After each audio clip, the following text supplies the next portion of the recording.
Hello and welcome to the world of literature. I am your host with the series 100 FN 100 most famous novels from English literature, and we are dealing with the novels of Charles Dickens.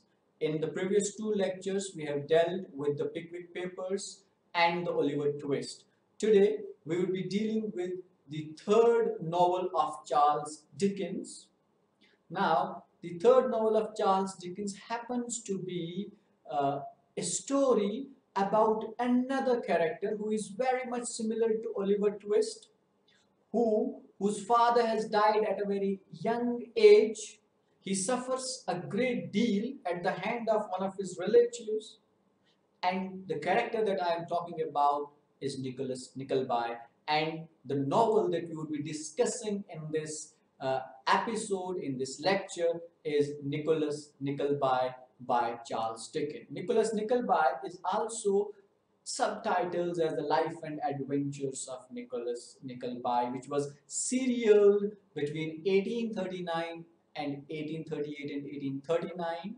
This is the third novel written by Charles Dickens. Now, after the Pickwick Papers, which had a very different plot, uh, Charles Dickens wrote Oliver Twist. Now, after Oliver Twist, we would find a great deal of similarity in the stories or in the plots that Charles Dickens would take up, like the plot of Nicholas Nickleby would be similar to that of Oliver Twist, to that Old Curiosity Shop, or to that of David Copperfield. Now, before we begin with the plot of Oliver Twist, Nicholas Nickleby, rather, let's have a look at the characters that we will have to go through while dealing with Nicholas Nickleby. Now, the characters that we have Nicholas Nickleby, he is the protagonist of the play. His father has died at a very young age. We have Kate, she is the sister of Nicholas. We have Ralph Nickleby, who has been described as a very rude uncle of Ralph. We have Newman Knox, who is the Ralph's clerk, but he's a very kind-hearted man. Then we have Wackford Squeers, who is a criminal.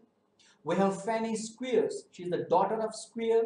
We have Smike, he is the friend of Nicholas. We have Tilda Price, she is the friend of Fanny Squeers.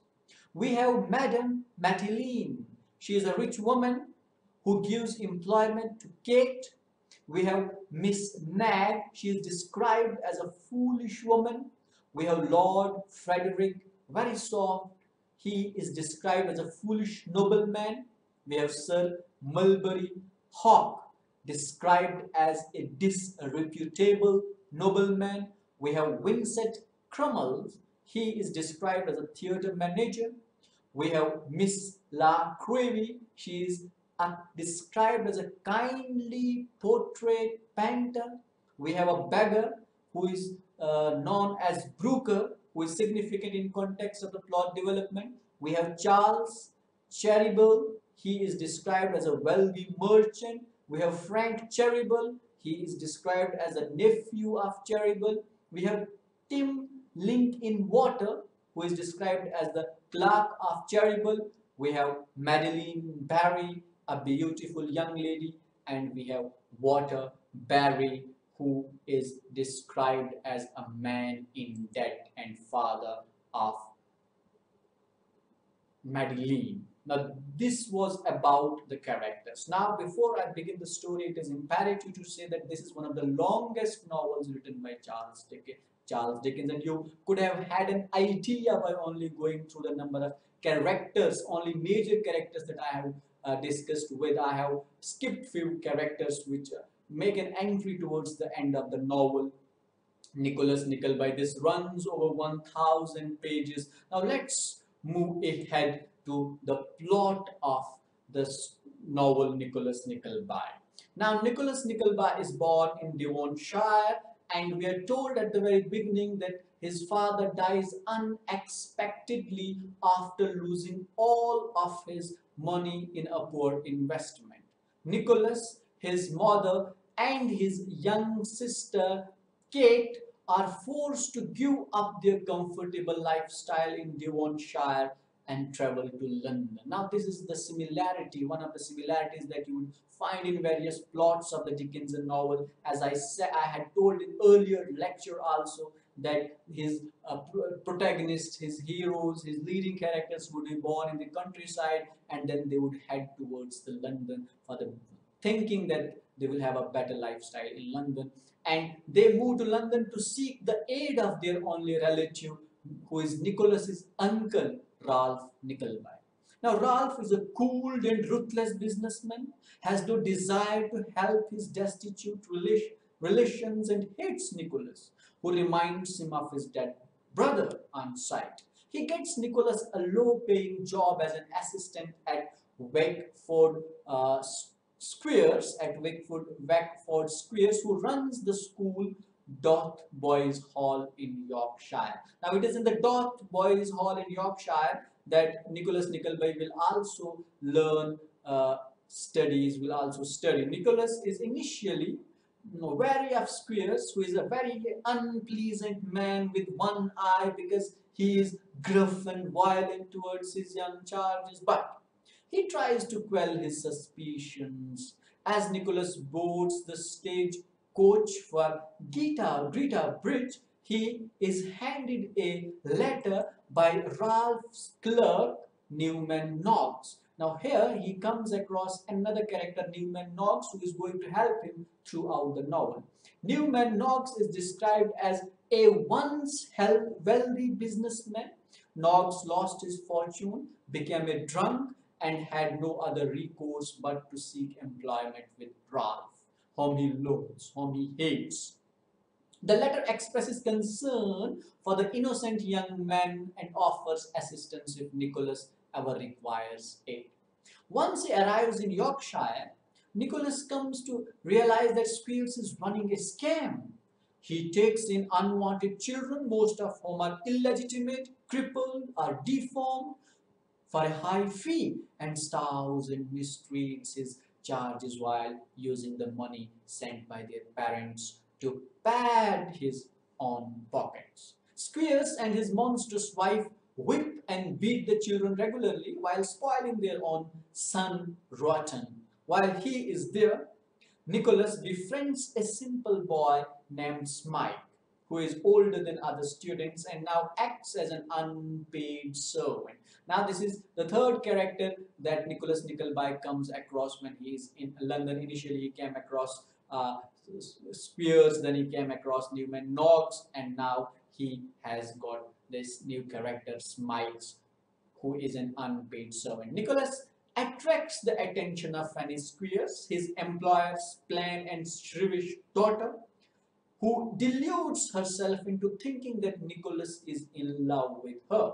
She attempts to disclose her affections during a game of cards, but Nicholas doesn't catch her meaning. Instead, he ends up flirting with her friend Tilda Price, to the consternation of both Fanny and Tilda's friendly but crude-mannered fiancé John Browdy. After being accosted by Fanny again, Nicholas bluntly tells her that he does not return her affections and wishes to be free of the horrible atmosphere of Doth Boys Hall, earning her enmity. Now here is the first development of plot, that he earns the enmity of Fanny Squeers. Now Fanny Squeers uses her newfound loathing, her newfound hatred of Nicholas to make life difficult for the only friend he has at the school, that is Smike. Whom Squeers takes to beating more and more frequently. One day Smike runs away and is caught and brought back to Doth Boys. Squeers begins to beat him, but Nicholas intervenes. Squeer strikes him across the face and Nicholas snaps, beating the schoolmaster violently.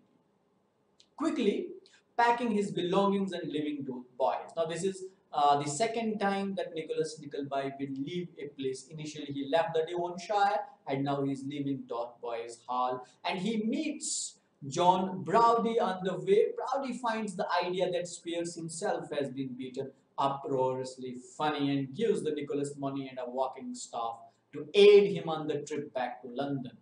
At dawn, he is found by Smike, who begs to come with him. Nicholas and Smike set towards London. Meanwhile, see, there would be two stories running parallel. That is the story of Nicholas Nickleby and the story of Kate. Now we would be shifting to the story of Kate. What is going on in the life of Kate? Now, meanwhile, Kate and her brother are forced by uh, Ralph out of their lodging in the house of the, and they take up lodging in the house of a kindly portrayed painter, Miss La Creevy. And Miss La Creevy gives them homage. Ralph finds employment for Kate working for a fashionable milliner, Madame Matilene. Now here we have another character who has been introduced, and she is Madame Matilene, who provides job or employment for the Kate for the first time in the story. Now Kate proves initially clumsy at her job, which endears her to the head of the showroom. Miss Nag is introduced here, a vain and a foolish woman who uses Kate to make herself look better. This backfires when a client prefers to be served by the young and pretty Kate rather than the aging Miss Nag. Kate is blamed for the insult, and as a result, Kate is ostracized by the other milliners and left friendless. Now, after this, we would return again back to the story of Nicholas. Now, Nicholas remembers that he had received a letter from Newman Knox, who had said that he would help him. So he seeks the aid of Newman Knox, who shows him a letter that Fanny Spears has written to Ralph, viciously exaggerating the event of beating. That is the event of when he beated Smike, and then in return Nicholas had beaten the school teacher. Knox tells Nicholas, who is intent on confronting his uncle, that Ralph is out of town and advises him to find a job. Now, Nicholas goes to an employment office where he encounters a strikingly beautiful girl. He searches for an employment and fails. And he is about to give up when Knox offers him the meager position of a French teacher to the children of his neighbors, the Kenwigs family, and Nicholas is hired under the assumed name of Johnson to teach the children French. Now, Kate is also working with Madame Matilene, and Nicholas has also taken a job of a French tutor to teach in Kenwig's family. Now, Ralph asks Kate to attend a dinner he is hosting for some business associate, and here we would be introduced with two more characters. When she arrives, she discovers she is the only woman in the attendance, and it becomes clear Ralph is using her as bait to entice the foolish noble lord, Frederick Verysoft, to do business with him. Now we come across another character, which is Lord Frederick Verysoft. The other guest includes Verysoft's mentor and friend, the disreputable nobleman Sir Mulberry Hawk, who humiliates Kate at dinner by making her the subject of an offensive bet. She flees the table but is later accosted by Hawk. He attempts to force himself on her, but she is stopped by Ralph. Now, Ralph shows some unexpected tenderness towards Kate, and this is the only time in the novel that Ralph would come to the assistance of any of his relatives, be it Kate or Nicholas. But he insinuates that he will withdraw his financial help if he tells her mother about what had happened. Now, the next day, now Nicholas wanted to meet with Ralph, but Ralph was not in the town. The next day, Nicholas discovers that his uncle has returned. He visits his mother and sister just as Ralph is reading them Fanny Square's letter and slandering Nicholas. He confronts his uncle, who vows to give no financial assistance to the Nicklebys as long as Nicholas stays with them. Thus, Nicholas is forced a second time to leave the home, to leave his mother and sister. And next morning, Nicholas and Smythe they travel towards Portsmouth with the intention of becoming sailors. However, at an inn they encounter the theatrical manager Vincent Crummles, who hires Nicholas, who is still going under the name Johnson, which he had taken up when he was a tutor of French at Kenwick's family, on the side as his new juvenile led and playwright with the task of adapting French tragedies into English and then modifying them for the trope's minimal dramatic abilities. Nicholas and Smythe join the acting company and are warmly received by the troupe, which includes Cromwell's formidable wife, their daughter, the infant phenomenon, and many of the eccentric and melodramatic thespians. Nicholas and Smythe make their debut with and Juliet, as Romeo and Apothecary, respectively, and are met with great acclaim from the provincial audiences. Nicholas enjoys a flirtation with his Juliet, the lovely Miss Senwell-C. Back in London, Mr. Mentalini's reckless spending has bankrupted his wife. Now we are talking about Madame Mentalini, who has given employment to Kate, Miss Nag, who had asked Kate to look better.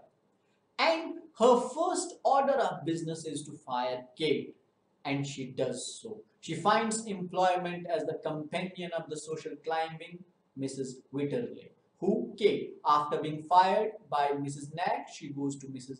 Witterley's. Meanwhile, Sir Mulberry Hawk, the same who had insulted Kate during the dinner at Ralph's, he is plotting to humiliate Kate for refusing his advances. Now he uses Lord Frederick, who is infatuated with her, uh, to discover where she lives from Ralph. He is about to succeed in this plot when Mrs. Nikleby enters Ralph's office and the two rakes switch their attentions from Kate's uncle to her mother, successfully warning their way into Mr.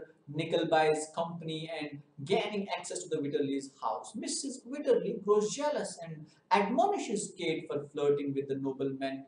The unfairness of this accusation makes Kate so angry that she rebukes her employer. Now, here, second time Kate is going to lose her job. Now, after this, with no other recourse at her hand, she goes to her uncle for assistance, that is Ralph, but Ralph refuses to help her, citing his business relationships with Hawk and Verysoft. It is left to Newman Knox to come to her aid, and as a kind man, Frederick rudely toasting Kate in a coffee house. He is able to glean from their conversation what has happened and confronts them. Now, Hawk refuses to give Nicholas his name or respond to his accusation. When he attempts to leave, Nicholas follows him out and leaps onto the running board of his carriage, demanding his name. Hawk strikes him with a riding crop, and Nicholas loses his temper, returning the blow and spooking the horses, causing the carriage to crash. Hawk is injured in the crash and vows revenge. Now, this is for the first time that the duel takes place in the story, and that would mean that we are heading towards the end of the novel.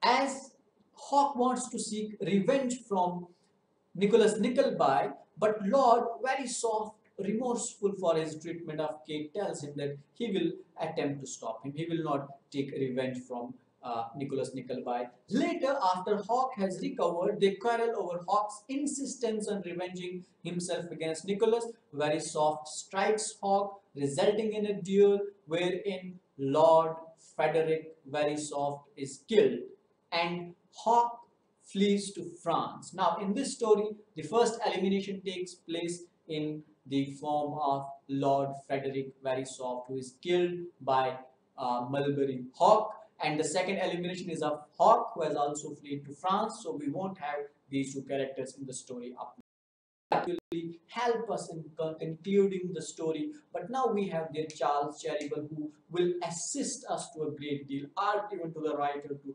conclude the story. And he is a wealthy and extremely benevolent merchant who runs a business with the twin brothers Ned. Now, hearing Nicholas's story, the brothers take him into their employ at a generous salary and provide his family with a small house in London suburb. Smike, on a London street, has the misfortune to run into Squares, who kidnaps him. Luckily for Smike, John Browdy, who was introduced as the lover of Tilda Price, is honeymooning in London with his new wife Tilda and discovers his predicament. When they have dinner with Squeers, Browdy fakes an illness and takes the opportunity to rescue Smike and send him back to Nicholas. In gratitude, Nicholas invites the Browdies to dinner. At the party, also attended by the Cherrybles' nephew Frank Cherryble, who is another significant character introduced towards the end of the story, which will help you in concluding some of the plots of the story. And their elderly clerk Tim Link in water. Now, Ralph and Square attempt to reclaim Smike by presenting forged documents to the effect that he is the long lost son of a man named Stanley, who is in actuality is a friend of Square's with children at Dooth Boys Hall. Smike refuses and he is Arthur Bride. He is described as an elderly miser who offers to pay a debt Ralph is owed by Walter Barry. In exchange for the money lender's help, Bride has illegally gained possession of the will of Madeline's grandfather, and she will become a heiress upon the event of her marriage. Now, this Arthur Bride wants to marry Madeline Bray. The two moneylenders convince Bray to bully his daughter into accepting the disgusting bride as a husband. With the promise of paying off the debts, Ralph is not aware of Nicholas's involvement with Bray's. Now, Ralph and Nicholas does not discover Ralph's scheme until the eve of the wedding. He appeals to Madeline to cancel the wedding. But despite her feelings for Nicholas, she is too devoted to her dying father to go against his wishes. On the day of wedding, Nicholas attempts to stop it once more, but his efforts prove academic when Bray, guilt-ridden at the sacrifice of his daughter has made for him, he dies unexpectedly. Now, after the death of Walter Barry, Madeline has no reason to marry Gride, and Nicholas and Kate take her to their house to recover. Now, Smike, in the meanwhile, has contracted tuberculosis and becomes dangerously ill. Now, when they return to Gride's home after the aborted wedding, now the wedding was taking place, but after the death of Walter Barry, the wedding couldn't take place. Ralph and Gride discover that Peg Slider Skew, he is described as Gride's aged housekeeper, has robbed Gride, taking amongst other things the will to get it back. Now, Ralph enlists Wackford Spears, now who is a criminal, service to track down Peg. However, Knox discovers this plot, and with the help of Frank Cherryble, he is able to recover the will and have Squares arrested. Now we have fourth character rather, who is eliminated, and it is Squares, who is arrested. And there is also an entry of Frank Cherryble for the good cause, and Newman Knox have always been doing good deeds in the story. Now, as we move ahead, the Cherrybles' brother confronts Rolf, informing him that his various schemes against Nicholas have failed. They advise him to retire from London before charges are brought up against him. As Squares is determined to confess all and implicate Ralph, he refuses their help, but is summoned back to their offices that evening and told that Smike is dead. When he reacts to the news with vicious glee, the brother reveals their final card. Now, as we were dealing with the story in between in London, in the streets, Nicholas had come across a who kept him from putting the matter right. Devastated at the thought that his only son died as the best friend of his greatest enemy, Ralph commits suicide. Squeers, who was a criminal, is sentenced to the transportation to Australia, and upon hearing this, the boys at Dotheboys Halls rebel against the Squeers family and escape with the assistance of John Browdie.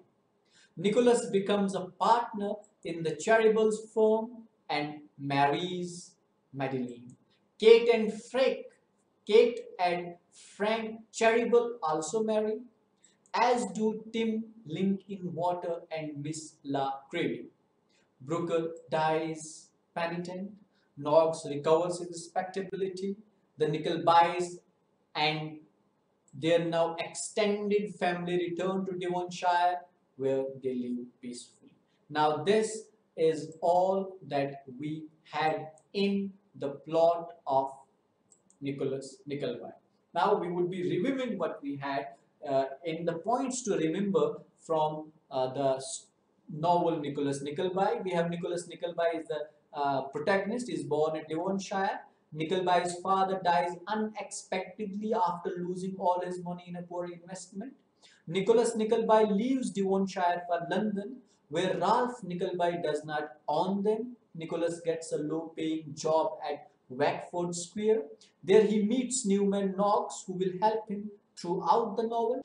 Now, later, we conclude the story when Ralph commits suicide, Nicholas marries Madeline, Kate marries Frank Cherryble, Miss La Creevy marries Tim Linkinwater, and Brooker dies. Knox lives a respectable life, and Nickleby return to the uh, to the Devonshire. And this is how the novel looks at the end. The first character to be eliminated is the Lord Frederick, who is killed by Mulberry Hawk, and he flees to France. The second to eliminate from the story. Then we have Smike, who confesses his love for Kate and dies. The third character to be eliminated. Then we have Wackford Squires, who is arrested and transported to Australia. Fourth character eliminated. Then we have Walter Berry, he dies, and we have fifth character eliminated, and the plot develops when Madeline does not marry with Grides. Then we have Ralph committing suicide when he hears that Smite was his own son. Then Nicholas marries Madeline, and Kate marries Frank Cherryble, and Miss La Creevy marries Tim Linkinwater, and the Brooker is transported to Australia. This is what we had from today's lecture of 100 famous novels wherein we dealt with Nicholas Nickleby. I hope you liked the lecture. Thank you for watching.